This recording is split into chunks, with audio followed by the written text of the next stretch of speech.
Hello guys, ito ang ating daan papuntang San Isidro, Pandan, Catanduanes. Tinatawag nila ito na Langog. So, sikat sa pangalan. So, nakikita niyo guys kung gaano kakitid o kakipot ng daan ng papuntang San Isidro, Pandan, Catanduanes. Talagang mahihirapan ka dito guys. Kung lalo na kung maulan. So, ayan. Sobrang hirap dito mga kapatid.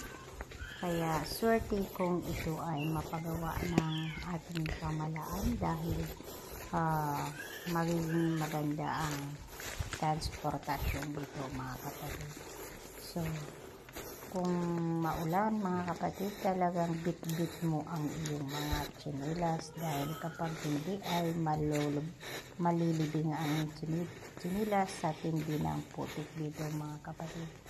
Kaya sana mapagawa na ito ng ating pamahalaan. Sa tagal ng panahon walang asenso ang daan dito mga kapatid. Napakakitid, sobra talagang napakakitid ng daan dito mga kapatid.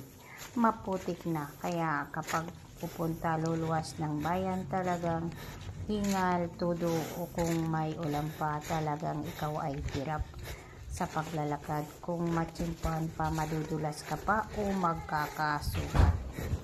Kaya baka naman sa ating pamahalaan na sa habang panahon na grabe ang hirap dito para madali ang angkas ng mga produkto.